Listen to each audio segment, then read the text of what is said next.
You don't have a soul tie. That nigga hates you. What if I said that soul ties are a form of purity culture? What if I said that? Like, would you guys beat the shit out of me if I said that? If you don't know what a soul tie is a spiritual, earth-shattering, never-ending connection that you have with someone just because you had sex with them. There you go. The conversation around sex nowadays feels like respectful slut shaming. And the reason why I say that is because people package their ideas about sex and their ideas about people who are engaging in sex casually in a way that is not outwardly disrespectful, but is. These types of people are not going to blatantly call you a slut or a whore, but they're going to make it clear that they don't respect your sexual choices because those choices don't align with what they think sex should be. They're not calling you a slut, but like, bitch, why are you sleeping with all those men? Why is your body count above this number? Why do you just casually sleep with people and you're not in a relationship with them? I'm not calling you a slut though, but I'm just asking. I'm not calling you a slut. I'm just saying that all these men that you are sleeping with are a clear indicator that you don't have a high self-esteem. And that's why I call it respectful slut shaming, is because these people go about these conversations in a way that seems educational, or because they're just trying to merely give you advice, or they're just trying to like navigate the conversation in a way that seems very like intellectual, but it's really not. Calling someone a slut would be so much easier than going on prolonged rants about why people should refrain from casual sex because they're gonna get a soul tie. There's nothing wrong with believing in soul ties generally. That's not what this video is about. I'm specifically referring to the types of people who use soul ties as a way to instill fear in specifically women most of the time so that they don't engage in sex casually. If you're believing in soul ties generally and you mostly just keep it to yourself, you're not really projecting that belief onto other people, that's perfectly fine. However, if you're acting like a conservative woman every single time you talk about soul ties, maybe shut the fuck up, I don't know. Some women package these conversations as a way of like, girl talk, we're just talking as girls. And one of the things that I've noticed is that these conversations aren't just led by women, but they're specifically led by straight women.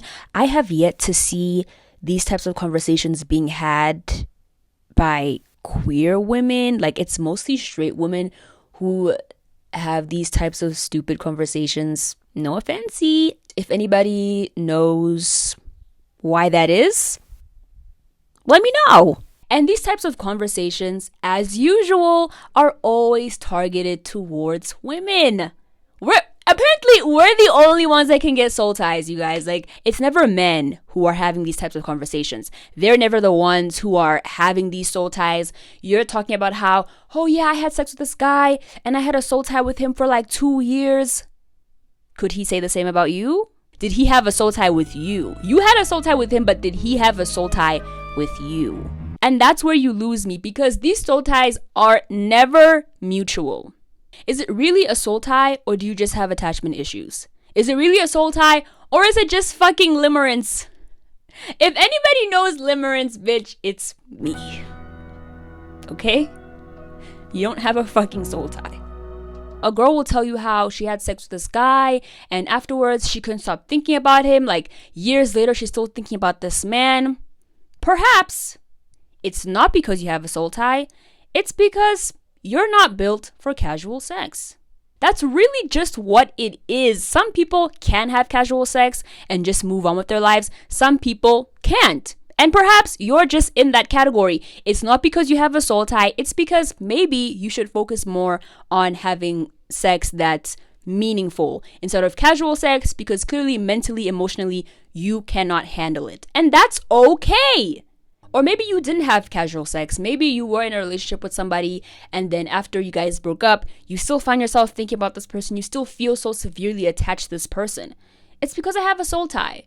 No, it's because you're not over the person. I feel like nowadays people just make up random words for things that already exist. The reason why you're still thinking about this person is because you're not over them. It's not because you guys have this unspeakable, undeniable tie to each other and you're just so in love and you just can't seem to leave each other alone.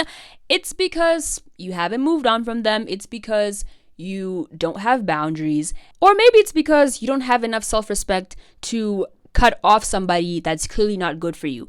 And that's not me judging you. Me saying that you have a lack of self-respect doesn't mean I'm judging you, because we've all been there. I know I've been there. In my personal opinion, sex is what you make it. I'm going to say that again. Sex is what you make it. Why? Because it's your body. If you believe that sex is this deep connection and something that you can only really have with someone that you're in a relationship with, it's something that you can't do with that many people. If you believe that, that's perfectly fine, because you're the one that's going to be having this sex. So if you want to navigate sex that way because your body's gonna be involved in that, that's perfectly okay. But that doesn't suddenly mean that the person who doesn't believe that their idea of sex is automatically wrong. I feel like everyone's idea of sex is valid. There's no one that's better than the other or more important than the other. Just because you don't believe in casual sex doesn't mean that the person who does is wrong, or that they're a slut, or that they don't have self-esteem or respect for themselves. It doesn't mean that at all. I feel like there's more than enough room for different versions of sex. Sex is such a personal thing, so it just doesn't make any sense to then take your personal idea and then project it onto somebody else. I hate people who project their idea of sex onto other people, because what happened to my body, my choice? Like, is my body, my choice only valid when we're talking about abortion? Like, these types of conversations about soul ties only really objectively make sense when they come from people with a high body count. The girl who has slept with 15 guys saying, hey guys, soul ties are real. You know, like, be aware, make better choices. That makes more sense. But when these opinions are coming from people who have only slept with like 2 guys, and that's not me trying to invalidate your experience, and I'm so sorry if I do, objectively, it doesn't make sense. Like, I would, like, if the girl with the high body count told me that, girl, these soul ties are real, shit, man, I might just tap into what she's saying. Having sex with multiple people doesn't always automatically mean that you have a low self-esteem. Sometimes it can mean that. Sometimes people do use sex as some type of coping mechanism for their trauma or for whatever issues they're having in life. That is in fact true. But you know what also can be true? Having sexual partners and not having a low self-esteem. Who knew? Who knew there can be 2 truths? How are you in a year-long situationship with a man that won't commit to you, but somehow the woman who's sexually liberated, she's the one with the low self-esteem? Every time people preach about soul ties, somewhere, somehow, the conversation starts to feel conservative. Like, even if that's not their intention, in the midst of that conversation, it will feel conservative at some point. These conversations are going to have sprinkles of misogyny. It's going to have sprinkles of sexism. It's going to have sprinkles of some form of bigotry at some point. Shout out to the girl who's only had sex with 1 guy. Shout out to the girl who's had sex with 20 guys. Shout out to the girls who haven't had sex at all. So yeah, have sex or don't. Just as long as you're not projecting onto other people.